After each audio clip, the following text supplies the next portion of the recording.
Des fois, on évangélise, on va gagner des âmes à l'extérieur. Mais des fois, on les produit dans l'Église. Amen. Et c'est toujours un privilège que d'amener un enfant en dédicace au Seigneur. Comme vous pouvez le remarquer aujourd'hui, on ne va pas baptiser cet enfant pour deux raisons. La première raison pourquoi on ne va pas baptiser aux âmes miracles aujourd'hui, c'est que il y a deux choses qui sont requises avant le baptême. Et la première des choses, c'est la croyance. La Bible nous dit allez et prêcher l'évangile à toutes les nations. Celui qui croit et qui se fait baptiser sera sauvé. Et peu importe notre habilité à prêcher ou à enseigner aux âmes miracles, n'est pas encore à mesure de croire. Et l'autre chose qui est nécessaire avant le baptême, c'est la repentance.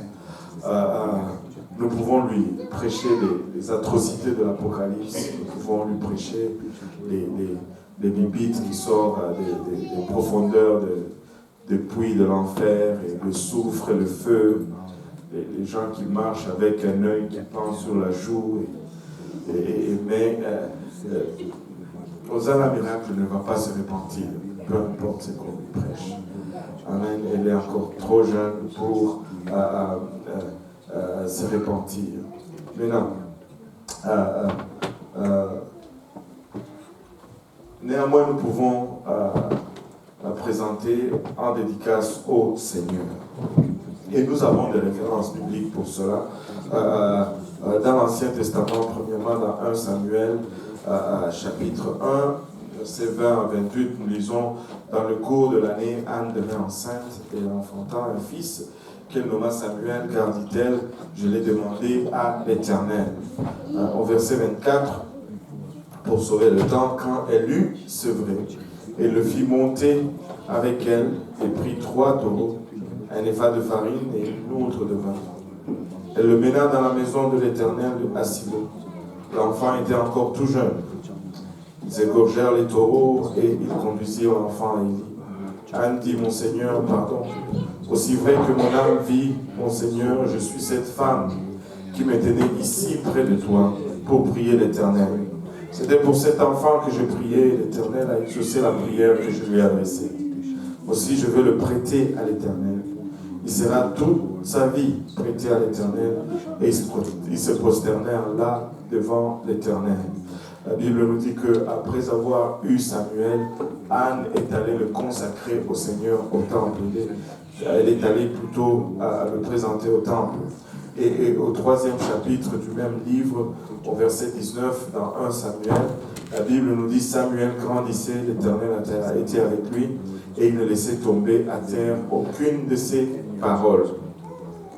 Alors, il y a un exemple similaire dans le Nouveau Testament plutôt, et là c'est notre Seigneur Jésus-Christ lui-même. Après sa naissance, il a été aussi amené pour être présenté au temple. Luc chapitre 2, verset 21, on va aller presque jusqu'au verset 40. Le 8e jour auquel l'enfant devait être circoncis étant arrivé, on lui donna le nom de Jésus, nom qu'avait indiqué l'ange avant qu'il fût conçu dans le sein de sa mère. Et quand le jour de leur purification fut accompli selon la loi de Moïse, Joseph et Marie le portèrent à Jérusalem pour le présenter au Seigneur. Et c'est ce que nous sommes en train de faire ici. Dans le même chapitre, le 25e verset nous dit: et voici, il y avait à Jérusalem un homme appelé Siméon. Cet homme était juste et pieux. Il attendait la consolation d'Israël. Et l'Esprit Saint était sur lui. Au verset 28, il le reçut dans ses bras, bénit Dieu et dit: maintenant, Seigneur, tu laisses ton serviteur s'en aller en paix, selon ta parole, car mes yeux ont vu ton salut. Son père et sa mère, au verset 33, étaient dans l'admiration des choses qu'on disait de lui. Et le verset 40 nous dit: oh, l'enfant croissait et s'est fortifié, il était rempli de sagesse et la grâce de Dieu était sur lui. Amen. Maintenant, Samuel a été présenté en dédicace au Seigneur et le Seigneur lui-même a été présenté en dédicace au temple. Et ceci dans l'effort d'instaurer les choses de Dieu dans nos enfants, parce que nous nous appuyons sur cette promesse du livre de Proverbes qui dit au chapitre 22, verset 6, qui nous dit « Instruis l'enfant selon la voie qu'il doit suivre, et quand il sera vieux, il ne s'en détournera pas. » C'est une chose louable que de vouloir présenter son enfant au Seigneur. Alléluia. Et vous savez, si nous voulons instaurer un principe dans la vie de nos enfants, je pense que le plus tôt que nous commençons, le mieux c'est. Le plus tôt que nous commençons, le mieux c'est. Les meilleurs dans leur domaine, dans ce monde, ont commencé très jeunes. En commençant très jeunes, ils sont excellés dans leur domaine. Et il n'est jamais trop tôt pour commencer avec un enfant dans la parole de Dieu. Il n'est jamais trop tôt. Les livres que vous lui achetez doivent être des livres inspirés de la Bible. Les jouets avec lesquels il joue doivent être bibliques, si on peut le dire. Tu peux former ton environnement de sorte que la parole de Dieu ait prééminence dans la vie de ton enfant. Et telle est la volonté du Seigneur. Écoutez, Deutéronome 6,4 nous dit ceci. Écoute Israël, l'Éternel notre Dieu est le seul Éternel. Tu aimeras l'Éternel ton Dieu de tout ton cœur, de toute ton âme et de toute ta force. Et ces commandements que je te donne aujourd'hui seront dans ton cœur. Et tout le monde dit dans mon cœur. Tu les inculqueras à tes enfants. Tu les inculqueras à tes enfants. Tu les inculqueras à tes enfants. Tu les inculqueras à tes enfants. Tu les inculqueras à tes enfants. Tu les inculqueras à tes enfants. Le CD bloque toujours à cette place-là. Il faut taper un peu pour que ça avance. Tu les inculqueras à tes enfants. Nous devons inculquer le voie du Seigneur dans nos enfants. Et regardez un peu le choix des mots ici. Inculquer, c'est-à-dire vraiment ou renforcer ou planter ou introduire dans leur cerveau en le faisant exprès, en le faisant par exprès, comme on dit ici chez nous. Je ne l'ai pas fait par exprès. Mais là, on va faire par exprès pour inculquer les voies de Dieu dans nos enfants. Amen. Et tu en parleras quand tu seras dans ta maison, quand tu iras en voyage, quand tu te coucheras et quand tu te lèveras. Tu les liras comme un signe sur tes mains. Ils seront comme des frontaux entre tes yeux. Tu les écriras sur les poteaux de ta maison et sur tes portes. Donc le Seigneur met dans la même catégorie l'importance pour nous d'avoir sa parole dans nos cœurs. Il met dans cette même catégorie le fait de montrer sa parole à nos enfants. Le fait de garder cela constamment partout où nous sommes, c'est aussi important que l'enseigner à nos enfants. De les marquer sur nos mains, sur nos portes et tout, c'est aussi important que de l'inculquer à nos enfants. Et nous ne pouvons pas passer à côté. Maintenant, chers amis, frères et sœurs, ceci, c'est toujours un jour de joie, n'est-ce pas? Quand on vient présenter nos enfants en dédicace au Seigneur. C'est toujours un jour important et très significatif qui va nous réunir et qui réunit beaucoup de gens. Je me rappelle quand on était encore de bons catholiques, on devait faire la catéchèse et puis après la catéchèse, on avait la première communion et le baptême. Pour moi, c'était baptême et première communion le même jour parce que, bon, mes parents n'étaient pas mariés à l'église, donc on ne m'avait pas baptisé quand j'étais bébé, ce qu'on faisait à l'époque. Donc, on a fait baptême et communion le même jour, et quand on rentrait, il y avait toute une foule de gens qui nous suivaient, qui chantaient et on marchait le main vraiment devant nous en forme de saint. Et tu pouvais voir quasiment c'est quoi ça sur la tête, l'auréole sur la tête et les ailes en arrière. Mais ça ne durait que pour quelques heures et on retournait à nos mauvais coups. C'est important ce jour. Je pense que le jour que nous amenons aussi notre enfant en dédicace au Seigneur, c'est important. Et tout comme Marie et Anne d'autres fois, vous avez amené aujourd'hui votre enfant à la maison de Dieu pour le lui présenter en dédicace. Vous avez entendu l'invitation du Seigneur dans Matthieu 19, 14 qui dit « Laissez venir à moi les petits enfants, ne les empêchez pas, car à de tels est le royaume des cieux. » Vous savez, les enfants sont importants pour le Seigneur. Les enfants sont tellement importants que le Seigneur dit, même vous-même les adultes, si vous voulez entrer dans mon royaume, vous devez être comme eux. Le Seigneur s'intéresse aux enfants. Et c'est approprié de votre part que vous ameniez votre enfant alors que vraiment le sort de sa naissance et de sa vie est encore sur vous.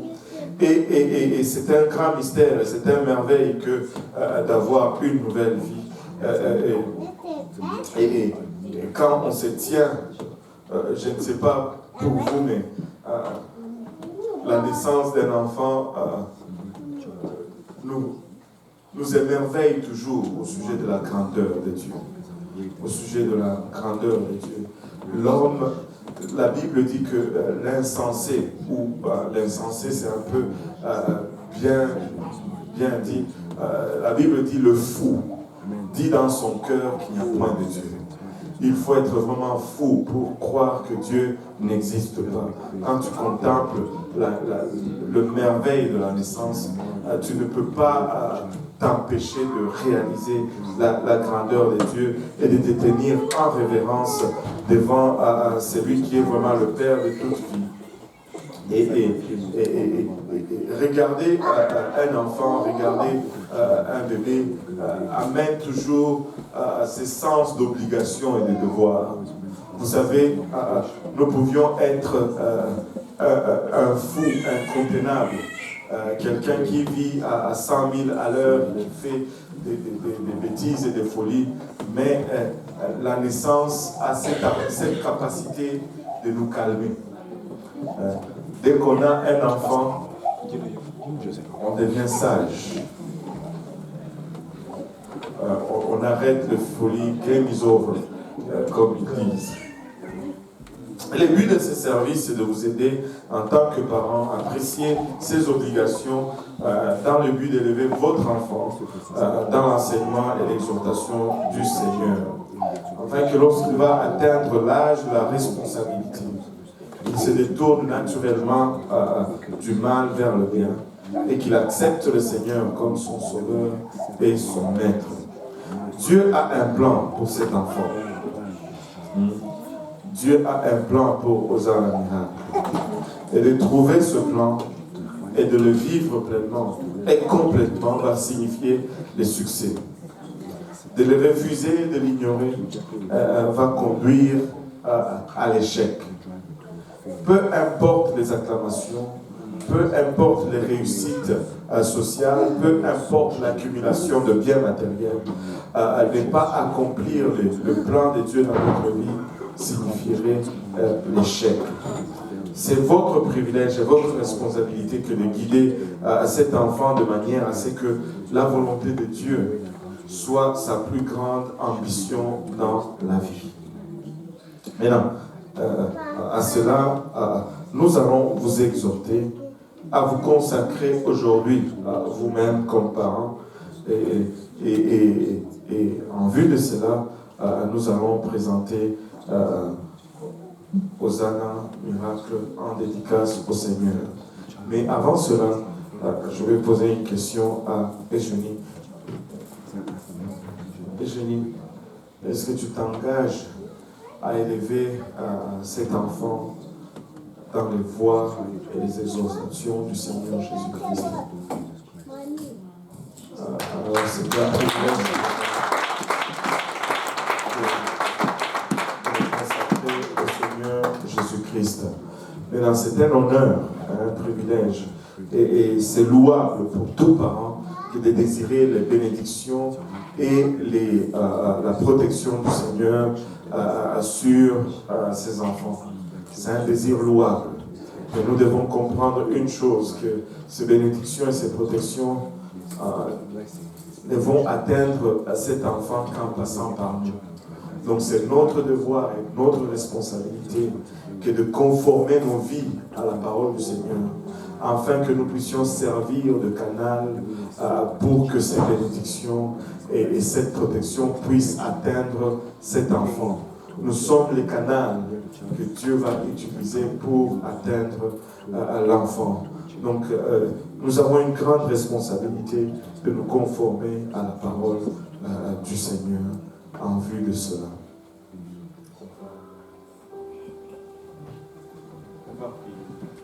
Si l'Assemblée veut bien se lever.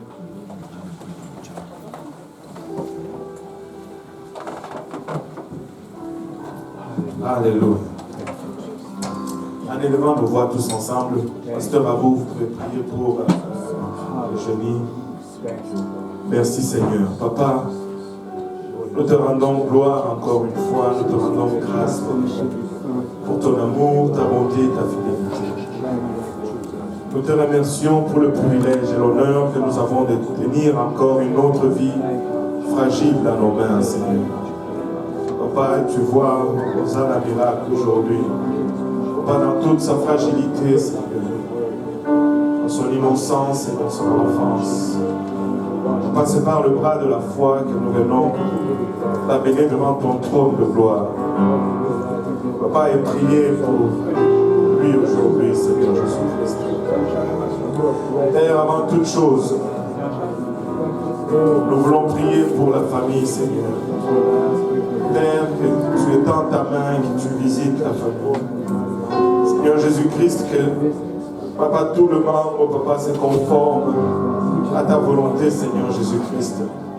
Papa, que sa maison, Seigneur Jésus-Christ, soit un lieu où ta parole est entendue régulièrement, Seigneur. Où les chansons qu'on y entend sont des louanges et des cantiques. Papa, en ton honneur, Seigneur. Une maison dans laquelle, Papa, ton nom est considéré avec beaucoup d'estime, afin de servir d'un cadre propice pour la croissance de Hosanna miracle aujourd'hui. Père, alors qu'elle est trop jeune pour comprendre les choses spirituelles, nous venons, Papa, la dédicacer à toi, Seigneur Jésus-Christ. Papa, nous prions, Père, que tu étends ta main sur elle. Que tu la couvres, Seigneur Jésus-Christ, de ton sang précieux. Que tu la protèges de toute maladie, de toute embûche, de tout accident, Seigneur. Que tu assignes un ange pour veiller sur ses sorties et sur ses retours, Seigneur Jésus-Christ, Papa. Alors qu'elle est encore trop jeune pour comprendre les choses spirituelles. Prions que tu la protèges, Seigneur Jésus-Christ, et qu'elle puisse grandir dans la crainte de ton nom et dans l'amour de ta parole. Donc qu'elle va arriver à l'âge de la compréhension éternelle. Notre prière, c'est qu'elle puisse entendre l'évangile, pas y croire, y obéir, se repentir de ses péchés. Se faire baptiser au nom de Jésus-Christ et remplir du Saint-Esprit, et vivre pour toi, Seigneur Jésus-Christ. Mais d'ici là, Seigneur, nous prions pour que ta protection soit sur nous. Au sein de la cour, que ton mur de feu par environ, et que ton ange l'accompagne en tout lieu, Seigneur. C'est au nom de Jésus que nous te prions ainsi. Alors que nous présentons aujourd'hui, Papa, Hosanna miracle, en dédicace à toi, au Seigneur. En ton nom, Seigneur Jésus, nous avons ainsi prié. Au nom de Jésus. Nous disons tous au nom de Jésus. Nous disons tous au nom de Jésus. Donne nos mains pour Hosanna.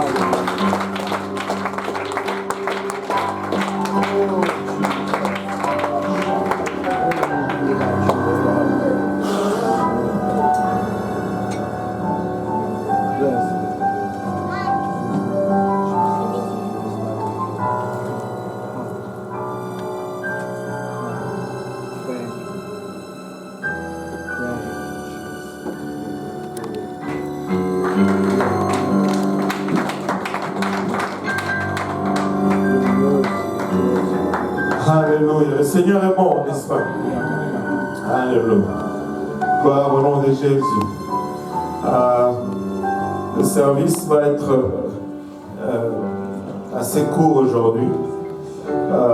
Vous pouvez vous asseoir dans le nom du Seigneur Jésus-Christ.